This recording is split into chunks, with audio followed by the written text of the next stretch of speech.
The top 10 list is something that's been around for a long time, and it gives us an opportunity to see what kind of complaints have been coming in.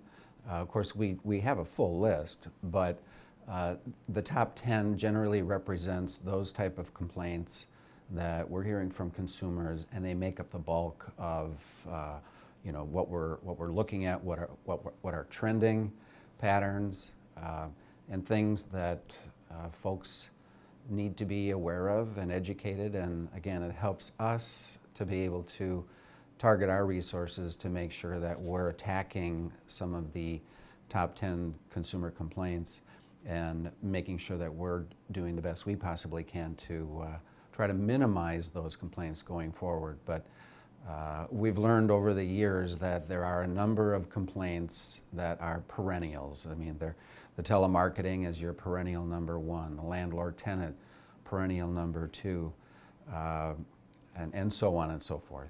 There were two surprises. One was the telemarketing, which took a 45% jump over 2015. That's a huge number. It's surprising in the sense that it went up so high, but when you start digging into the data behind it, it really doesn't become as much of a surprise. And what I'm saying by that is it was fueled in pretty much large part by these robocalls that were taking place and the scam calls, the fake U.S. Treasury, IRS, the credit card robocalls that come in from Robo Rachel or Lisa or Trinity or whomever it is. Whatever the flavor is, they're trying to lower your interest rates. The other one was a category that we're really not quite sure about, and so we name it unknown, because calls that we're getting from consumers who are saying, I got a call from this number, and then we try and backtrack that number to find out its source. It's nothing. It doesn't exist. So we call it an unknown, and we're not really quite sure what the driver is behind that. But consumers are obviously getting extremely annoyed because you're getting a call and there's nothing there. And I can attest to this because I don't have my cell phone on the do not call list, and I'll get a lot of these kind of calls where it'll ring once and then not again, and it's a number that could be from anywhere in the country, really. Another surprise was our identity theft category.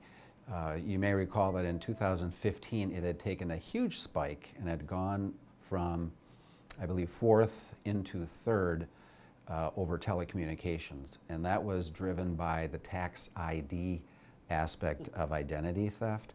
I believe it made up somewhere in the neighborhood of 85% of the identity theft complaints, that's big. But now, in 2016, the identity theft category returned to its 2014 levels because, in large part, by the IRS, the Wisconsin Department of Revenue, and tax ID software firms building more security features and a very robust campaign to try and minimize tax ID theft. So that's a piece of good news that we're always happy to share. However, the other side of that good news is, of the 431 complaints that we received on ID theft, 75% were still related to tax ID theft. So when we look at those numbers, we kind of go into education mode and continue to remind Wisconsin consumers that the best way to avoid having tax ID theft in your future is to file your taxes early, whether or not you're going to get a refund or whether or not you have to pay in. File early so that you can get ahead of a thief who might have access to your personal information. Yeah, I'll focus on the number two, which was our landlord tenant. That had dropped a couple hundred from 2015 levels. So, as we again dig into the data behind it, is that because we have been spending a lot of time educating landlord associations? Is it because we've been out there a lot with our staff talking to different consumer advocacy groups in the county and local levels, and we're always talking about our landlord tenant guide as a great way for people who are either currently renters or about to be renters and landlords to know what Wisconsin law is all about. So we'll continue to do our education efforts, and maybe if this is a blip, then we'll have to reevaluate. But if it is a trend and we see those numbers going down again, then maybe we're doing the right thing. One thing to keep in mind, though, is that of the 5 million plus people in the state of Wisconsin, 1.5 million people are renters. So by sheer volume, we can expect that there are going to be complaints. And the complaints generally are your security deposit, the fact that you didn't get your full security deposit back because there were withholdings. Well, Wisconsin law prescribes certain elements that can be withheld from security deposits, but it also says these are things that cannot be withheld. So there are disputes that arise over that.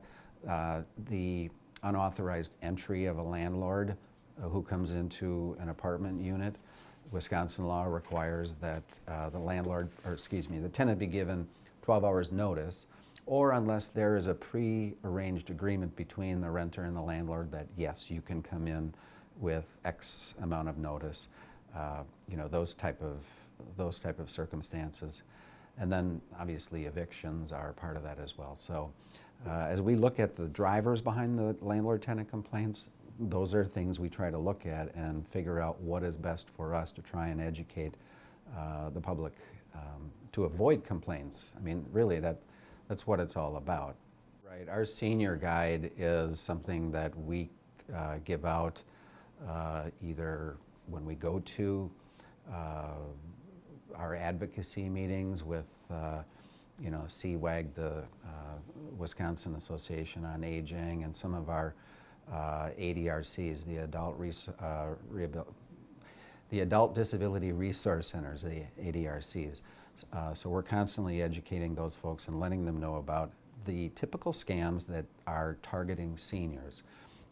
We know that the sweetheart scam that is a constant, and since we just had Valentine's Day, that's one that we know targets the people over 40 who are divorced and disabled, and we want to make sure that those folks hear about the things that we're talking about. The text support scams come around on a regular basis, and again, those are targeting certain demographics. Anybody who's trying to get financial information, they're going to be targeting a senior demographic. There's just no question about it. So there isn't one particular area here on our top 10 list, but say an element of our home improvement, that was number 5 on our list. Okay, home improvement is a general category, but within that category you might have the asphalt scammers who are coming around. They come around in the spring and the fall of every year, and they're going through neighborhoods, and they can pretty much pinpoint those who might be of an older demographic and aggressively try and get them to enter into a contract and do crappy work. Or you've also got the storm chasers. And while that isn't necessarily focused on the elderly, if you have an older home, you might end up sustaining more damage in a storm as opposed to a home that's been built just very recently. So we always try to keep an eye on our vulnerable populations and do the best we can to get out there and educate and inform. Filing a complaint is we try to make it as easy as possible. We have our 800 number, the hotline is 1-800-422-7128. That is manned from 7:45 to 4:30 every day, Monday through Friday.